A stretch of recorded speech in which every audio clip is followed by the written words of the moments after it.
പള്ളുരുത്തിയിലെ കുട്ടിയുടെ കാര്യം അങ്ങനെയാണെങ്കിൽ മലപ്പുറത്ത് ചേലാമ്പ്രയിലെ കാര്യങ്ങൾ അവിശ്വസനീയമാണ്.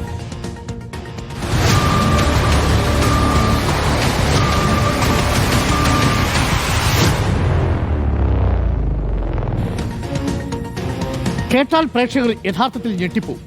ബസ് ഫീസായി കൊടുക്കാനുള്ളത് 1000 രൂപയാണ്. 500 2 മാസത്തെ ബസ് ഫീസ് കൊടുത്തില്ല.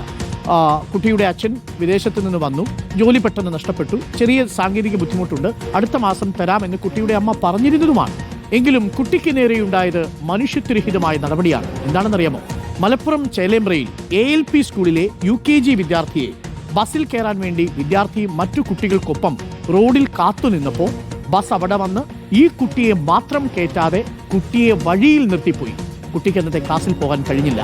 ബസ്സിൽ കയറാൻ തുടങ്ങിയപ്പോൾ അധ്യാപികയോട് വിളിച്ചു ചോദിച്ചപ്പോൾ പറഞ്ഞത് ഫീസ് അടച്ചിട്ടില്ലല്ലോ, ആ കുട്ടിയെ കയറ്റണമെന്നാണ്. 5 വയസ്സുകാരൻ വഴിയിൽ നിന്ന് വിതുമ്പി. തെറ്റ് സംഭവിച്ചെന്ന് മാത്രമായിരുന്നു സ്കൂൾ അധികൃതരുടെ വിശദീകരണം.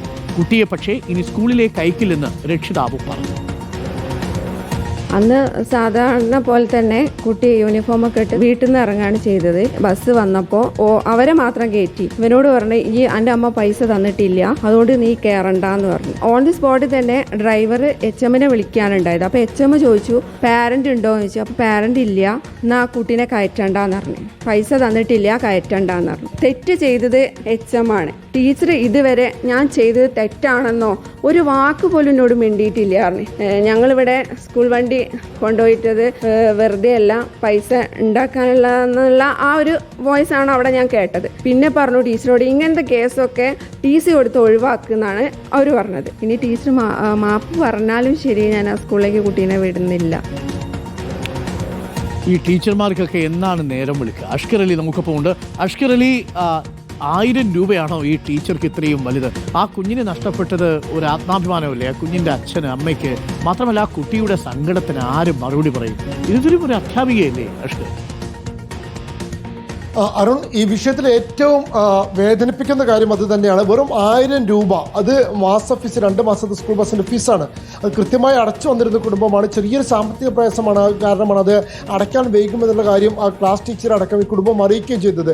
അതിൻ്റെ പേരിലാണ് 5 വയസ്സ് മാത്രം പ്രായമുള്ള UKGയിൽ പഠിക്കുന്ന ഒരു വിദ്യാർത്ഥിയെ മറ്റു വിദ്യാർത്ഥികൾക്കിടയിൽ അപമാനിച്ചുകൊണ്ട് ഇത്തരത്തിൽ സ്കൂൾ ബസ്സിൽ പോലും കയറ്റാതെ വഴിയിൽ ഉപേക്ഷിക്കുന്ന ഒരു സാഹചര്യം ഉണ്ടായത്. തിങ്കളാഴ്ചയാണ് ഇതിന് ഈ പരാതിക്ക് ആധാരമാവുന്ന സംഭവം നടക്കുന്നത്. തന്നെ പതിവ് പോലെ സ്കൂളിലേക്ക് യൂണിഫോം ധരിച്ച് അണിഞ്ഞൊരുങ്ങി സ്കൂളിലേക്ക് പോകാൻ മറ്റ് വിദ്യാർത്ഥിക്കൊപ്പം ബസ് സ്റ്റോപ്പിലേക്ക് എത്തുന്ന വിദ്യാർത്ഥി, പക്ഷേ അവിടെ വെച്ച് ഈ പ്രധാന അധ്യാപികയുടെ നിർദ്ദേശം പാലിച്ച് പ്രധാന അധ്യാപിക ആ ബസ്സിൽ കയറ്റരുത് എന്നുള്ള നിർദ്ദേശം നൽകിയത് കൊണ്ട് മാത്രം ആ സ്കൂളിലേക്ക് വന്ന കുട്ടിയുടെ അന്നത്തെ ക്ലാസ് അടക്കം മുടക്കി വഴിയിൽ അവിടെ ഉപേക്ഷിച്ച് ഈ ബസ്സും അതിലുണ്ടായിരുന്ന മറ്റ് വിദ്യാർത്ഥികൾ കൊണ്ട് സ്കൂളിലേക്ക് പോവുകയായിരുന്നു. തുടർന്ന് ഈ കുട്ടി കണ്ണീരോടെ വീട്ടിലെത്തുമ്പോഴാണ് രക്ഷിതാവടക്കം കാര്യം അറിയുന്നത്. ആ കുട്ടിയെ അവിടെ നിർത്തി പോകുമ്പോൾ പോലും രക്ഷിതാവിനെ പോലും ഇത് അറിയിക്കാൻ സ്കൂൾ അധികൃതർ തയ്യാറായിരുന്നില്ല എന്നുള്ളതാണ് ഇതിലെ മറ്റൊരു ആശയപ്പെടുത്തുന്നത്. തുടർന്ന് സ്കൂളിലെത്തിയപ്പോൾ അവിടെയുള്ള സ്കൂളിൽ ഈ പ്രധാന അധ്യാപികയുടെ ഭർത്താവ് കൂടിയായിട്ടുള്ള മാനേജർ അടക്കം രക്ഷിതാവിനോട് മോശമായി പെരുമാറുന്ന സാഹചര്യമുണ്ടായി. ഇങ്ങനെയുള്ള വിദ്യാർത്ഥികളൊക്കെ തന്നെ TC കൊടുത്ത് പറഞ്ഞു വിടുകയാണ് വേണ്ടത് എന്നുള്ള, തികച്ചും ഇവരെ തന്നെ കുടുംബത്തെ തന്നെ അപമാനിക്കുന്ന തരത്തിലുള്ള ഒരു പരാമർശവും പെരുമാറ്റവുമാണ് മാനേജറുടെ ഭാഗത്തുണ്ട്. ഇതാണ് ഇനി ആ സ്കൂളിലേക്ക് തന്നെ, പ്രത്യേകിച്ച് അതിനുശേഷം സ്കൂളിൽ പോയ വിദ്യാർത്ഥിയോട് നിന്റെ അമ്മയ്ക്ക് പൈസ ഇല്ലാത്തത് കൊണ്ട് അല്ലേ നീ സ്കൂൾ ബസ്സിൽ കയറ്റാത്തതെന്ന് പറഞ്ഞ് മറ്റ് വിദ്യാർത്ഥികളടക്കം പരിഹസിക്കുന്നത് UKGയിൽ പഠിക്കുന്ന കുട്ടിയാണ്. അതാണ് അഷ്കർ അതിനകത്ത് ഏറ്റവും പ്രധാനപ്പെട്ട കാര്യം. Thank you Ashkar. എൻ്റെ അമ്മയ്ക്ക് പൈസയില്ലല്ലോ എന്ന് ഈ കുട്ടിയോട് സഹപാഠിയായ UKGയിൽ പഠിക്കുന്ന ഒരു കുട്ടി ചോദിച്ചു എന്നാണ്. അങ്ങനെ ഒരു അവസ്ഥയുണ്ടാക്കിയത് ആ അധ്യാപികയുടെ വീണ്ടും വിചാരമില്ലാത്ത പ്രവൃത്തിയാണെന്ന് സംശയം പറയാം.